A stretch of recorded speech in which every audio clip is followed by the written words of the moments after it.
So I think this is probably a good conversation. We'll get back to Nick Gage in a second, but you know, deathmatch wrestling, extreme wrestling, it gets a bad rap from like people like Cornette, and people who generally like, actually a lot of people who are more in line with like more mainstream wrestling. And a lot of what they have to say is like, oh, it's killing the business, and oh my god, it's like it's just you're just killing yourself for no reason, blah blah blah.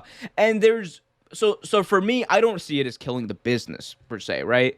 Right. I do have an issue with this specific style of like deathmatch wrestling, Right. and doing it week in, week out, every day, like someone like Nick Gage does. And look, it's his prerogative to do what he wants, and that's how he makes a living. That's fine. It is what it is, right?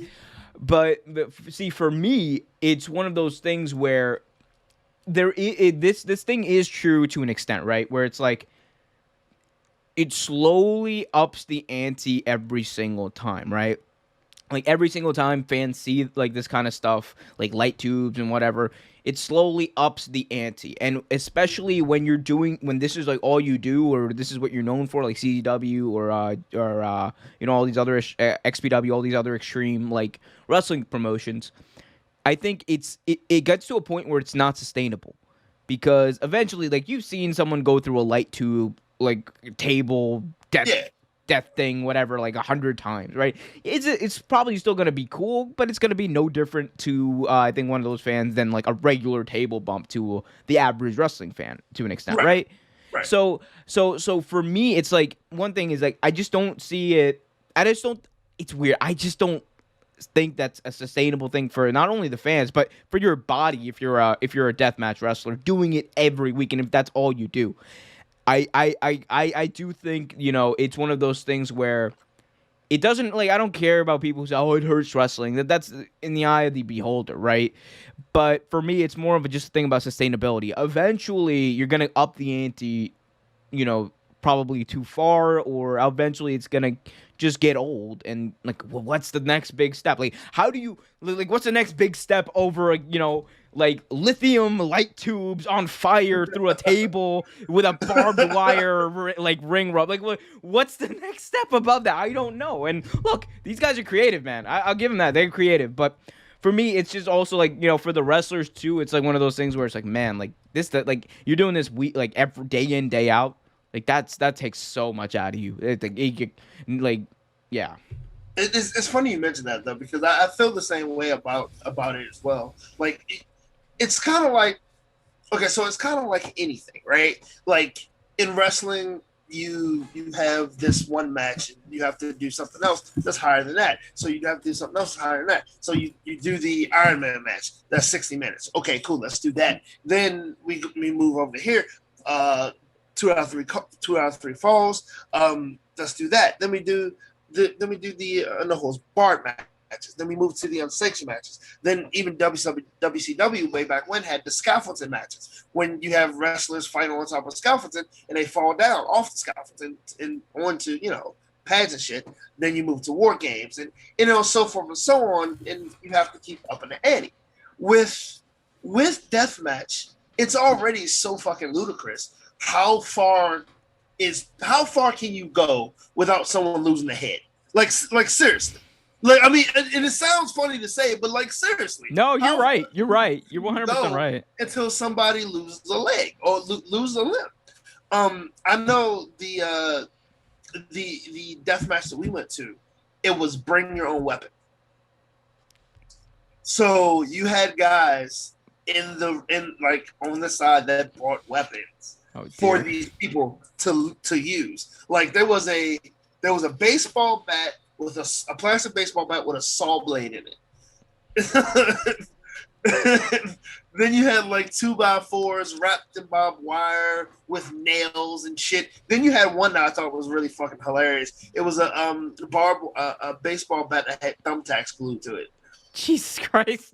Like, I mean, and like, I guess that's kind of how you like, up to any. But like, even after that, like, where do you go with it? Like there's also an interesting documentary on CZW itself. Yeah, yeah. I think Uh, Vice did that one too. It was yeah, yeah. what It was was the a couple name of years that? ago, I think, right? Yeah. It was a DJ Hyde was in it. Yeah, yeah. I mean, and that's again, anyone into death matches or extreme matches, please watch that documentary. It's act is absolutely amazing. Even if you think DJ Hyde is a tool, please watch it. It's actually very good. Um, I watched it. Now I'm one of those people. But it was. I mean, the whole thing is interesting. I mean, even Insane Clown Posse had a wrestling federation, ICP. I said was Yeah. ICW I or something. yeah. I think it was X wasn't that XPW? It Maybe? may have been it's something like that. I know they did extreme wrestling as well, and they didn't. That didn't last very long. I don't think it's around anymore. That didn't last very long. But it's just again like how far can you how far is too far, and what else can you do in a death match? Like I don't mind deathmatch wrestling. I don't think it's killing the sport. I honestly think like anything, it's just a different genre. You have different genre of movies. You have different genre of comedy. I Right. think it's just a different genre, which is fine. I kind of enjoy it. I mean, it's weird. It's wild to watch, but I kind of enjoy it. But now you're kind of at a standstill, like you were saying. What else can you do? Yeah. And one of the things that, that does get to me, and it's possibly because, like, we're fans of wrestling, but, like you saw what happened kind of with Nick Gage after his big injury where he literally died. He turned to prescription drugs, and, we've seen that Yeah, happen a lot in professional wrestling, especially, and that's led to terrible consequences. The Brian Pillman documentary literally aired the week before, yeah, and a lot of what led to his downfall and eventually his death was prescription drugs and his reliance on that for the pain that he was always in.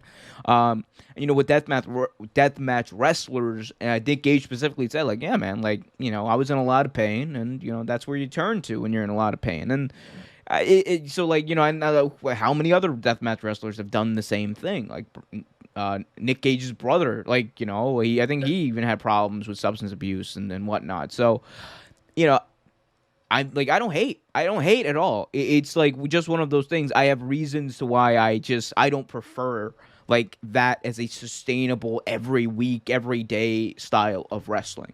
right. And that's fine. That's fine. Look, I'm not gonna be corny and be like, well, goddamn motherfuckers out here in XPW and GCW and goddamn CZW marks blading each other, throwing fucking concrete light tubes at each other, motherfucking piece of shit. I'm not one of those guys. I mean, Like, let's just be real. Cornette ran a promotion when motherfuckers bladed each other. Like, Cornette ran a promotion with New Jack. New Jack, exactly. bro. Like that's where And he New Jack got pushed his New start. Jack. He pushed New Jack. He pushed the gang. He pushed the gangsters to the moon. Like New Jack was saying crazy shit. He was doing crazy shit. They were smoking fucking pencil shavings like before Yes. matches. It's wild for Cornette to like do that. And again, I actually like Cornette. I think he has a good mind for the business, and I do like the old school mentality to an extent. But he takes it too far. By far, he takes it way too far. But Yes. He definitely does. anyway, but Again, I like him as well, but I agree with you. He takes it way. well, I feel like goddamn if it's not motherfuckers, his, extra cheese with the money, with the mayo and onions, motherfucker. I feel like if it's not his way, it doesn't fly. Thanks for watching this video from Real Take Sports Talk. Remember to like, share, subscribe, hit that notification bell so you get notified whenever a new video is released. Also, remember to check out our live show every single Thursday at 8 p.m. right here on the YouTube channel. And remember, keep it real.